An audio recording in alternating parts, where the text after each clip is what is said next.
안녕하세요. 송은섭입니다. 기도와 응원해 주신 분께 감사합니다. 본 영상 설교는 새가족교회 주일 설교 메시지입니다.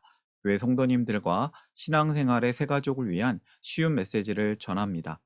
주일 설교로 예수 그리스도, 복음에 대한 메시지를 전합니다. 예수 복음 시리즈 설교는 예수님이 세상에 오심부터 그분의 삶과 죽으심, 부활까지 이야기입니다. 모두 30번의 메시지를 할 것인데 오늘 메시지 포함 5번의 설교가 남았습니다. 오늘은 26번째 이야기입니다. 오늘 줄 메시지 하나님의 말씀은 마가복음 11장 17절까지이며 설교 말씀은 성전을 깨끗하게 하시다입니다. 오늘 설교에 대한 궁금함과 기대감을 가지고 메시지를 함께 들어가 보겠습니다. 먼저 성경을 같이 읽어볼까요? 마가복음 11장 17절 아래에 있는 세번역 성경으로 같이 읽어보겠습니다. 예수께서는 가르치시면서 그들에게 말씀하셨다. 기록한 바 내 집은 만민이 기도하는 집이라고 불릴 것이다 하지 않았느냐. 그런데 너희는 그곳을 강도들의 소굴로 만들어 버렸다. 혹시 사자성어 잘 아세요? 사자성어 감탄고토란 말이 있어요. 달면 삼키고 쓰면 뱉는다는 뜻이죠. 이 사자성어 감탄고토는 옳고 그름의 기준을 자신으로 삼는다는 거예요. 자신의 기준으로 봤을 때 거짓이더라도 자신의 입맛에 맞을 때는 받아들이고 맞지 않을 때는 진실이라고 해도 받아들이지 않는다는 의미를 담은 말입니다. 예수님께서 많은 사람들을 오병이어의 기적 등 이런 것으로 많은 사람들을 먹이시고 또 죽은 자, 병든 자를 살리실 때는 많은 사람들이 환호하였습니다. 사람들에게 예수님의 기적은 달콤했습니다. 달콤하게 느껴진 것이죠. 그런데 예수님은 마냥 다 받아주시는 분이 아니십니다. 예수님은 죄인들을 불쌍히 여기시는 분이시지만 그러나 죄를 심판하시는 분이시기도 합니다. 죄에 대해서 엄격하고 꾸짖는 분이시죠. 그분은 정의와 사랑의 하나님이시기 때문입니다. 예수님께서 죄를 지적할 때 사람들의 반응은 어떠할까요? 이에 대한 성경의 이야기, 오늘의 메시지로 함께 들어가 보겠습니다. 설교를 위한 3가지 질문을 준비했습니다. 이해하기 쉬운 질문이며 답도 쉽습니다. 메시지를 듣는 분들에게 오늘의 이야기, 성경 본문을 이해하는 데 도움이 되는 질문이 되었으면 합니다. 한 가지씩 질문부터 살펴볼까요? 첫 번째 질문입니다. 예루살렘 성전에 들어가신 예수님은 어떤 행동을 하셨는가? 마가복음 11장 15절, 16절 말씀을 읽어볼까요? 예수님께서 드디어 예루살렘에 나귀를 타고 들어가셨죠. 그런 다음에 어떤 일이 일어나는지 볼게요. 15절, 16절. 그리고 그들은 예루살렘에 들어갔다. 예수께서 성전에 들어가셔서 성전 뜰에서 팔고 사고 하는 사람들을 내쫓으시면서 돈을 바꾸어 주는 사람들의 상과 비둘기를 파는 사람들의 의자를 둘러 엎으시고 성전 뜰을 가로질러 물건을 나르는 것을 금하셨다.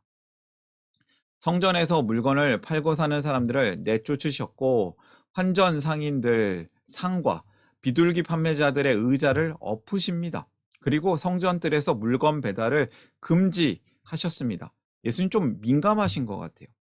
우리가 생각하는 예수님은 사랑이 넘치시는 분이십니다.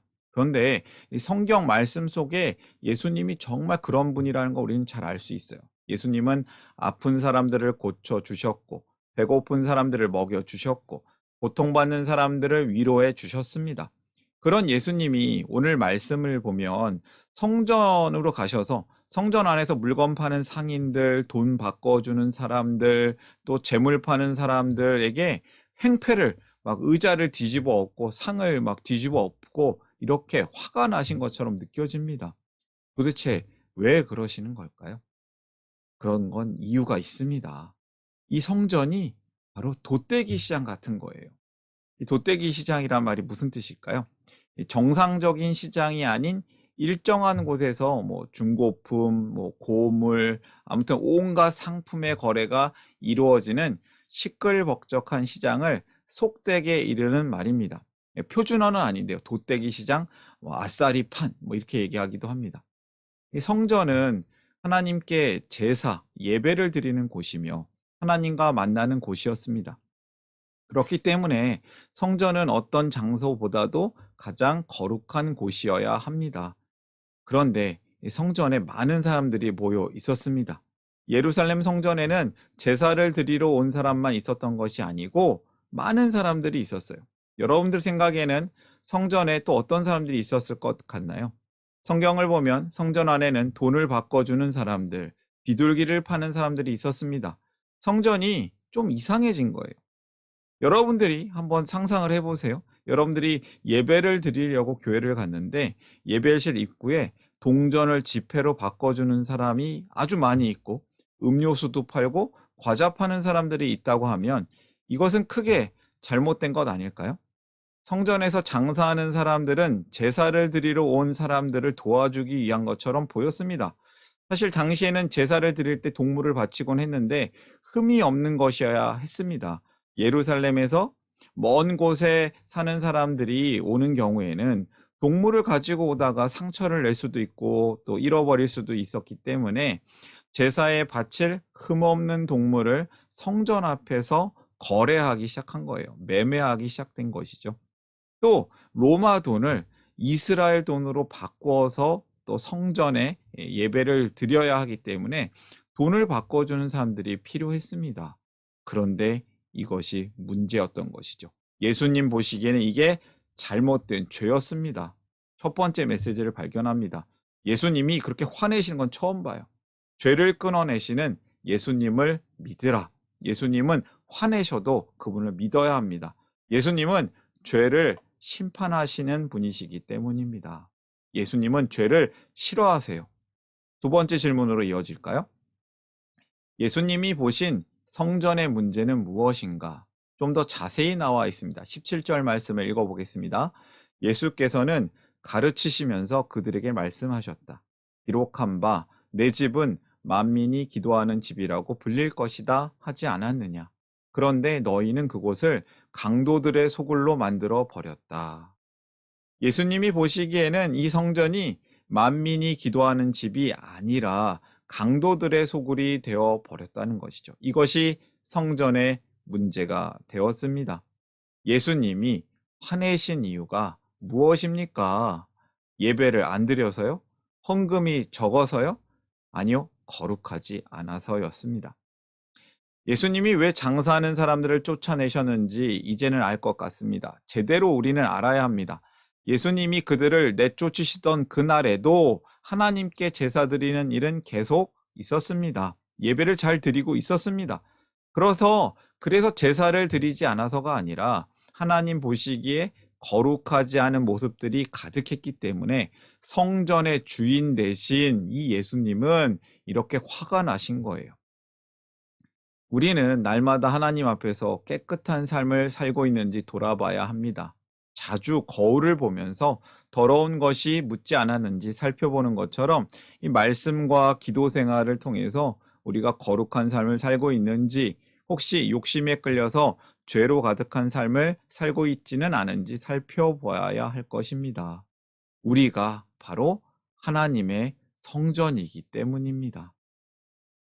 고린도전서 3장 17절은 이것을 잘 나타냅니다. 같이 읽어볼까요? 누구든지 하나님의 성전을 파괴하면 하나님께서도 그 사람을 멸하실 것입니다. 하나님의 성전은 거룩합니다. 여러분은 하나님의 성전입니다. 사실 예수님은 이제 신약 시대에 오면서 이 성전이 예루살렘의 성전이 아니라 그 성전은 허물고 이제 진짜 온전한 성전을 세울 것인데, 예수님의 몸이시죠. 또 우리가 하나님의 성전이 된다고 하셨습니다. 예수님이 깨끗하게 하신 성전이 우리에게 있습니다. 성경은 이 자리에서 예배를 드리고 있는 저와 여러분이 성전이라고 말씀하고 있습니다. 우리가 교회고 우리가 하나님의 성전입니다. 성전인 성도의 모습은 겉모습뿐만 아니라 속모습도, 속사람도 모두 거룩해야 할 것입니다. 하나님은 우리를 거룩한 성전으로 부르셨습니다. 하나님은 우리의 모든 모습이 거룩하기를 원하십니다. 사람들과 만날 때도 혹은 혼자 있을 때에도 언제 어디서나 우리의 삶이 늘 하나님의 말씀을 따르고 말씀대로 살아가는 거룩한 모습이 되어야 되겠습니다. 모든 것들은 다 용도에 맞는 쓰임이 있습니다. 그것이 용도에 맞게 바르게 사용되어질 때 세상은 올바르게 돌아갑니다. 교회도 마찬가지 아닐까요? 교회가 교회다워야죠. 교회는 하나님을 향한 예배와 기도라는 본연의 역할에 충실해야 합니다. 그것을 잃고 교회가 세상 것들로 가득해진다면 그곳은 더 이상 교회가 아닌 강도의 소굴이 되는 것입니다. 본질에 충실할 때 교회는 세상에 물들지 않고 도리어 세상을 변화시킬 수 있습니다. 두 번째 메시지를 전합니다. 하나님의 성전으로 살라. 하나님은 성도의 삶이 거룩하기를 원하십니다. 세 번째 질문으로 이어지겠습니다. 이때 대제사장들과 율법학자들은 어떻게 반응했는가?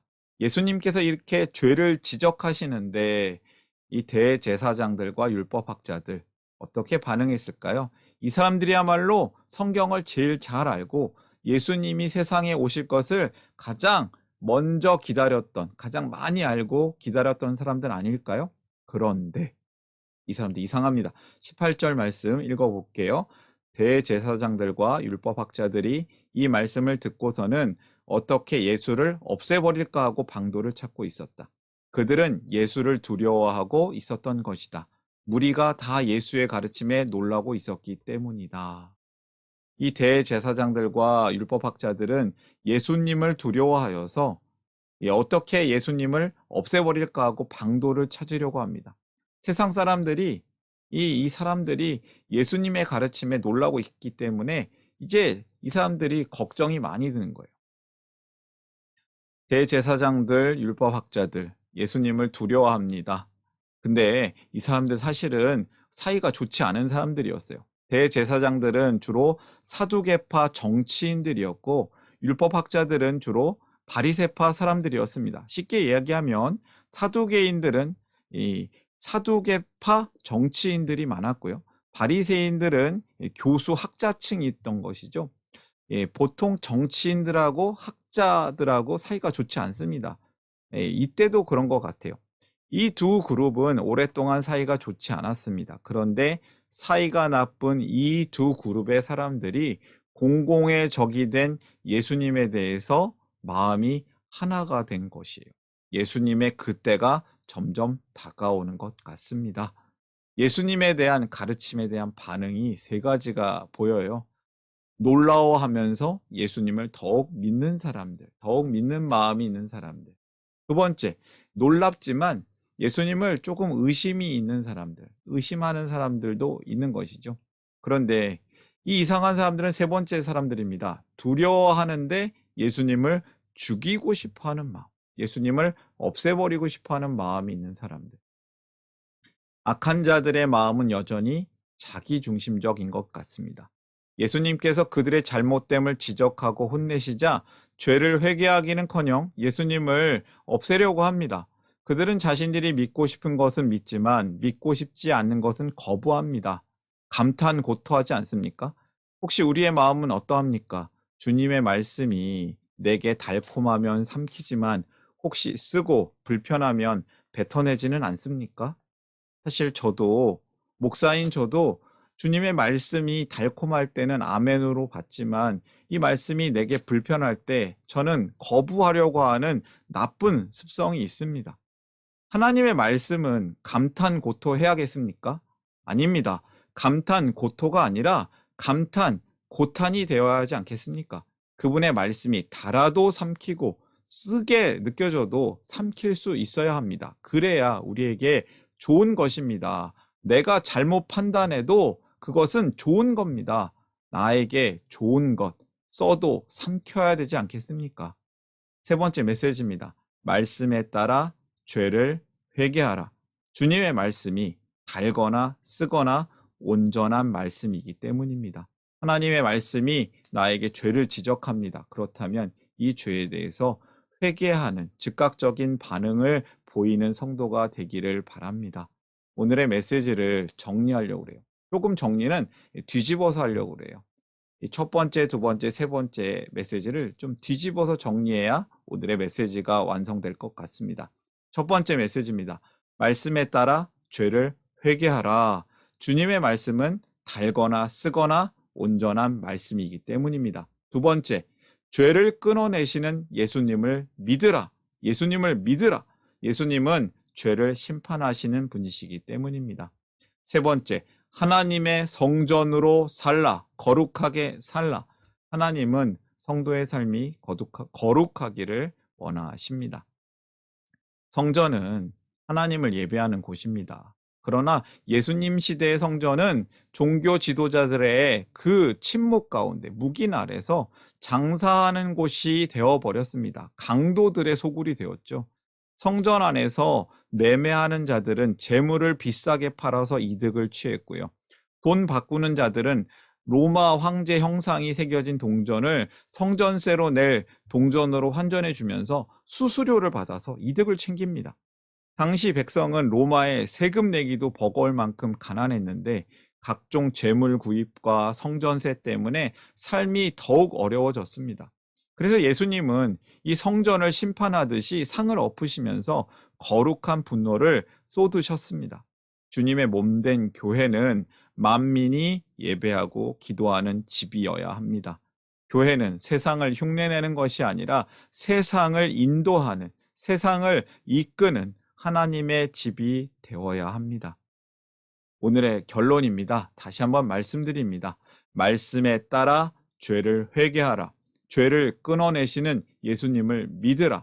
하나님의 성전으로 살라. 오늘의 메시지입니다. 우리가 세상 것들을 사고 파는 일에 혈안이 되어 있지는 않은지 돌아봅니다. 주님의 성전인 우리 자신과 교회 공동체 안에서 이 썩은 것, 부패한 것들을 없애도록 거룩한 영이신 성령님을 의지하기를 바랍니다. 우리가 오늘의 말씀을 마음에 품고 함께 기도하는 시간을 갖기를 원합니다. 기도하겠습니다.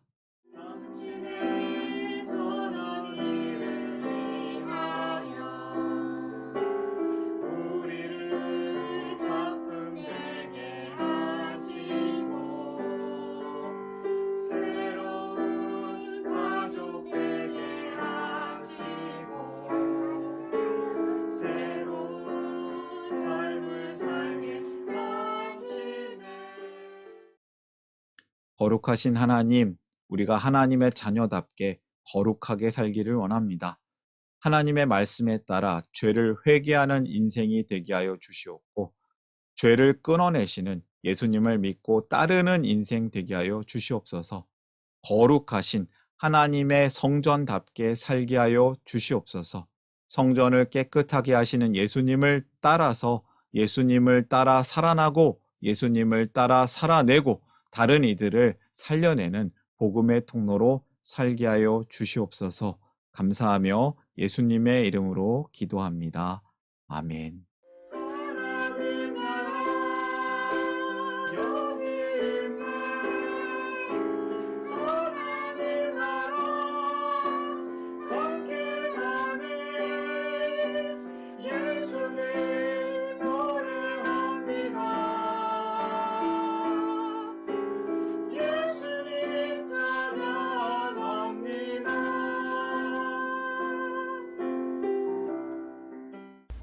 샬롬, 송은섭입니다. 저를 통해 또는 누군가의 추천과 우연한 기회로 이 메시지를 보게 되신 분들께 감사합니다.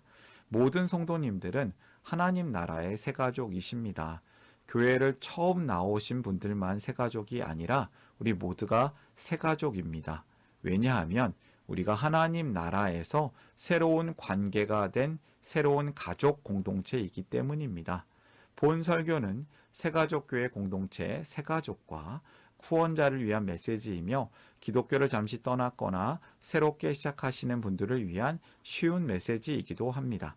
혹시 새가족교회의 가족, 새가족 또는 후원자가 되기를 원하시는 분들은 이메일로 카카오톡 아이디로 연락을 주시면 감사하겠습니다. 오늘의 메시지 하나님의 은혜가 넘치시기를 바랍니다.